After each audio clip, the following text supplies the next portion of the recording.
What's going on, guys? Gonna do a extruder upgrade for the Ender3 Reality. Just gonna pop her open and see what it's all about.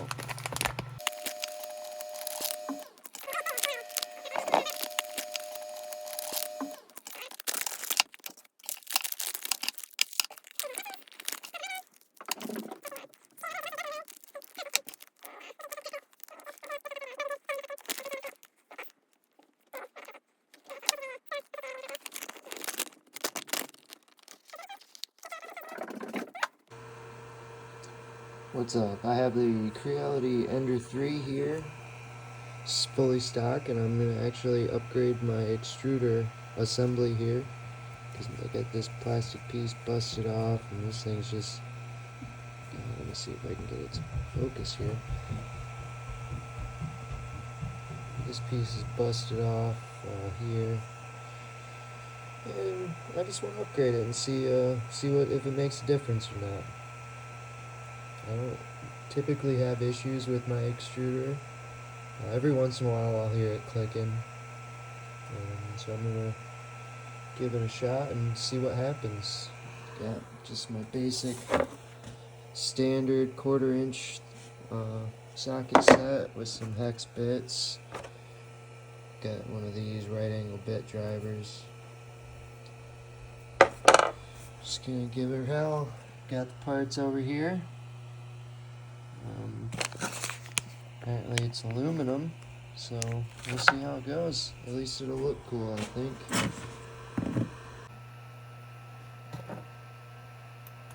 Alright, so these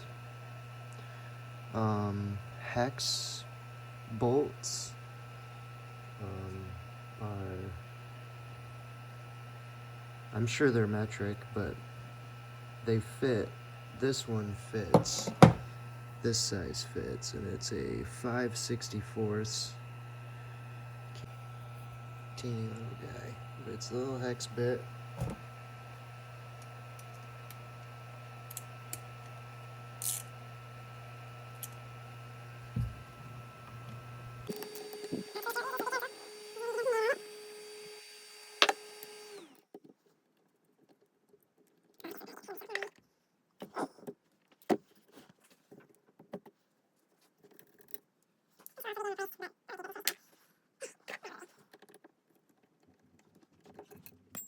Tray. Oh. So it appears that this screw up here is actually going to have to come out, which is no big deal. Just put that back down.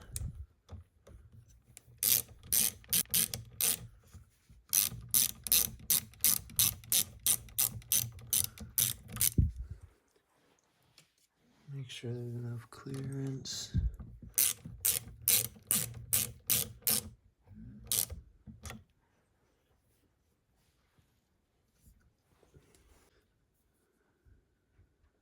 This is a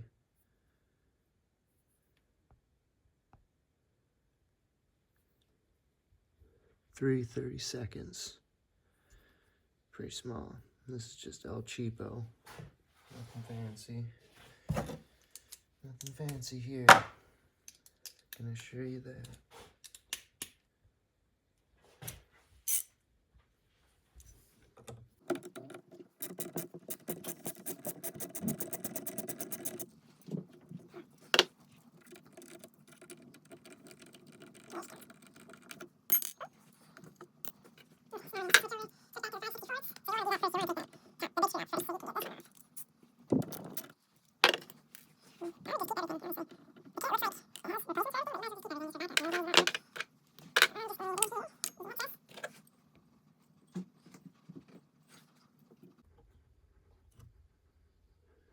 Still pretty well attached. Let me see. Way too big. Too big.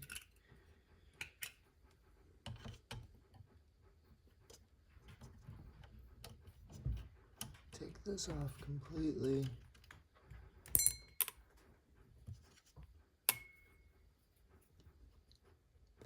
Now you can start to see that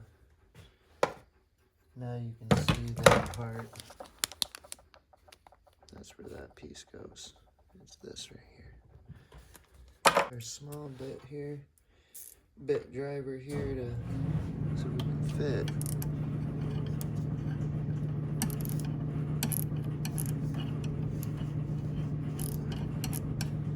You know, these things seem kind of gimmicky.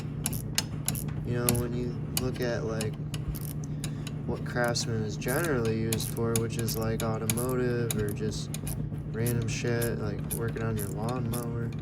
So you think something like this itty bitty thing would be worthless or chintzy, whatever. But it's got a selector switch on it. Hand spin it from the top. It's got a slight bend. It's even got a 1/4 inch box end. 12 point. Very nice, actually. It's got a lifetime warranty too. So even if it does break on you, just go get a new one. But it works great for 3D printing stuff. I highly recommend getting a set like this. Just get this for like 15 bucks. Comes with all sorts of bits. Get a couple of these adapters. It's a 1/4 inch shank adapter. It goes to a 1/4 inch drive adapter for a socket. You can put any type of socket on here. You know, I got this 7/16 1/4 inch drive. It goes right on here, and then you can pop it on here. But what I recommend is getting yourself a set like this. I got this from Tractor Supply for like, I think it was like $8, $7 or $8. Comes with an assortment. That way you don't have to use the Allen wrenches that come with the Ender, which is nice that they come with Allen wrenches, but this is just way more convenient. Especially if you're going to be modding and upgrading, which if you buy an Ender3, you will be.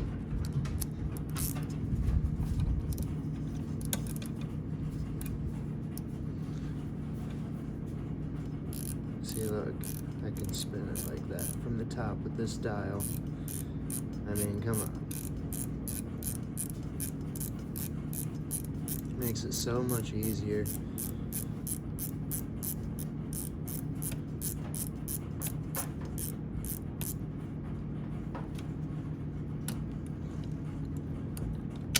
Oh! Damn, don't do that.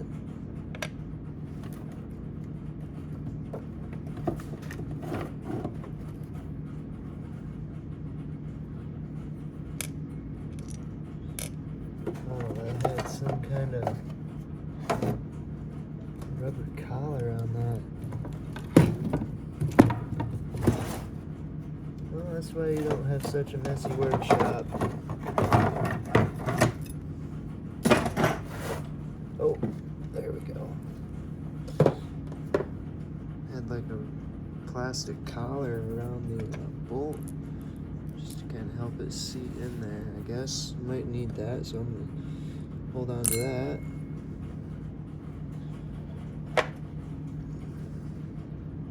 Oh, there's a hidden one right there. Oh, interesting, that bolt is hidden under there. Pretty cool. Just gonna use this one. Oops. Switch over to the smaller one. Ooh, hold that still. Yeah, this thing works great. 3D printing. Oh! Well, beware of that. Was not expecting that, but those bolts are what hold this guy on there. So take this piece off, and yeah, that's just plastic. Looks like that's injection molded as well. It is. Injection molded plastic.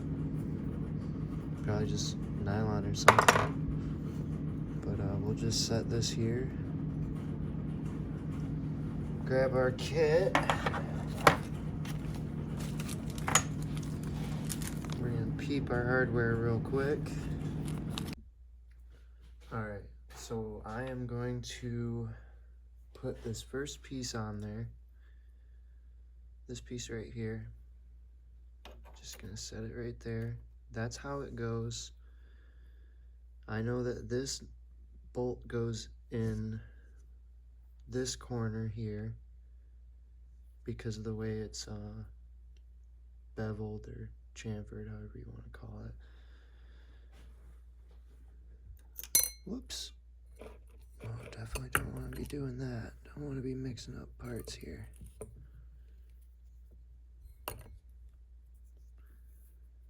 So I'm just gonna pop that right here. Just so that's in place and we can kind of have a visual of how that's supposed to go. I'm also gonna take this.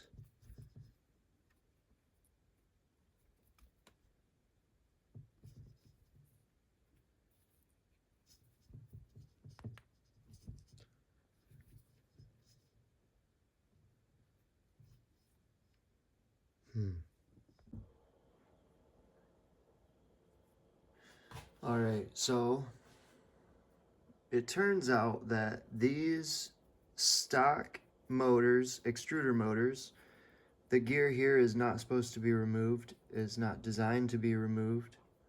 I do have a Hobo Freight gear puller, but it's obviously way too big. It just won't fit on there properly. And I don't want to damage it. So I'm not going to replace this part. I'm going to leave this stock. And I'm going to just throw it back together and leave that on there.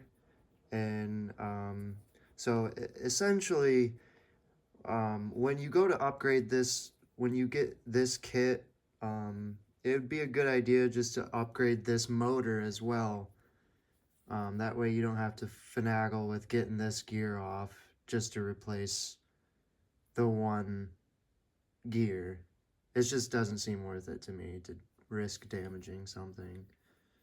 So you might as well just buy an upgraded motor as well as the upgraded kit that I have. But I don't have that, so I'm just going to throw it back together and show you how to do it. Now, as far as the orientation, the plug here has to be facing to the left of your printer. To the left. Or the plug here has to be facing to the left. Now let's see if I can get this without it going blurry. What I'm going to do here, I got the plug facing to the left. Come in through the bottom here.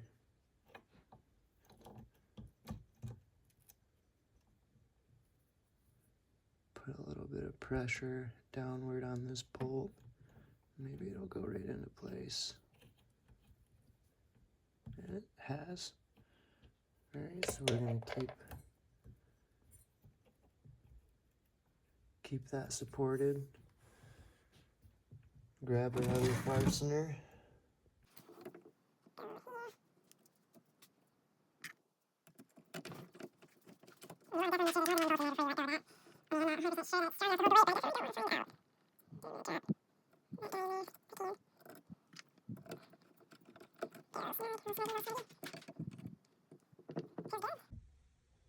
Alright, we're going to take the collar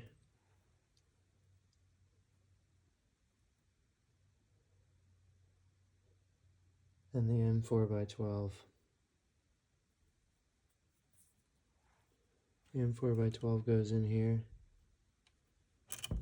Oh. Lord.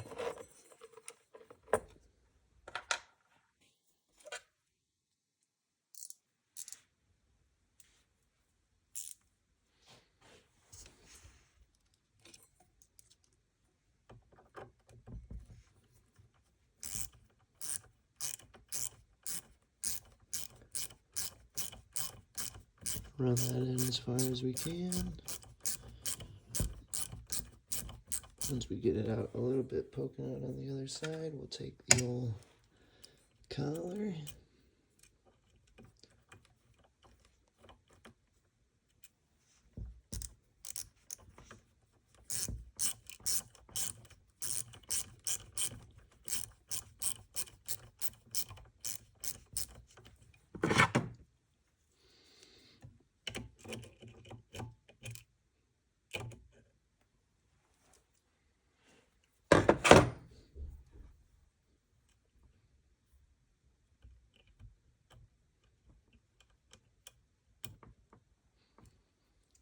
That goes on there like that.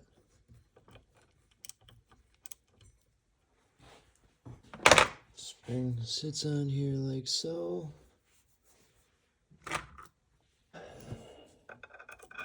Bring that in there, adjust the right angle. It's always way easier taking stuff apart.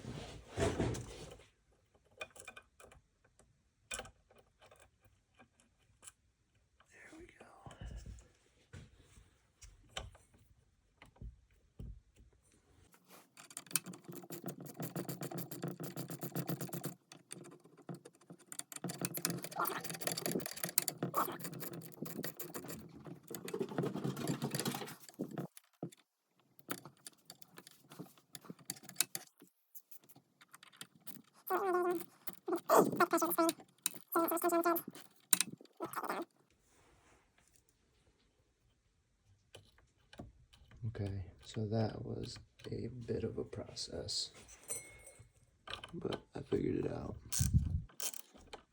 I want that to be tight.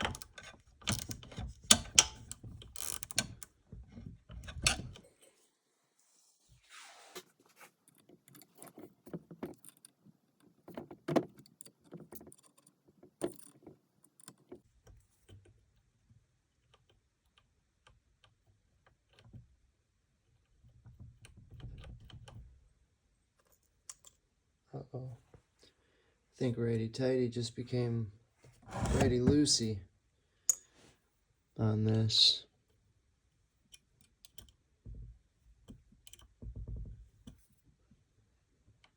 Oh no, maybe not, maybe not.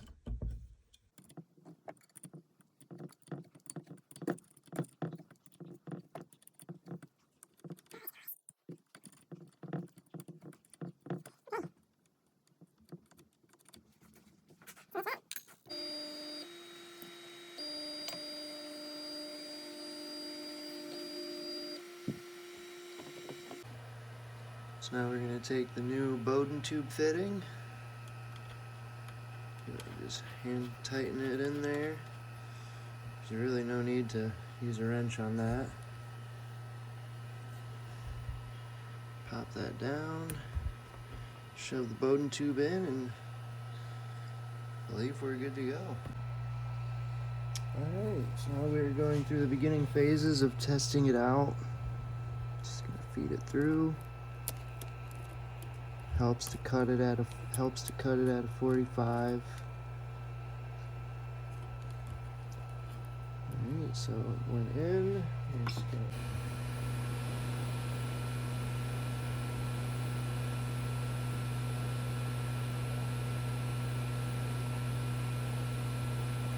wow. I'm not sure if I'll even have to adjust that. I don't hear any clicking from the extruder.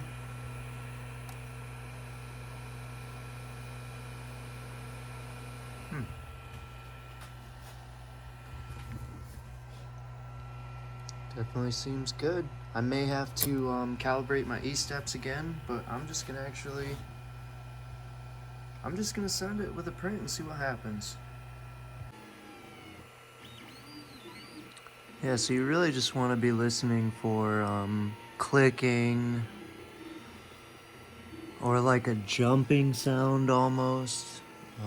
It's the sound of the plastic slipping out from the teeth of the gear. I don't hear any at all. It'll be like a kind of like a light thudding or a clicking. You can hear it from another room away, so you know, you'd definitely be able to hear it right now if there were any issues with the extrusion. Now whether it's extruding the right amount at the right rate is a completely different story. We know it's not struggling. It could be pushing a little too easy, actually. Could be the issue. Could be an issue, I guess, but it seems to be printing very well right now. Alright, well, I will probably make a video on how to calibrate the E-steps here pretty soon, so if I do end up needing to do that, I'll probably just make a video for it and post it. Well, thank you for your time. Don't forget to like and subscribe.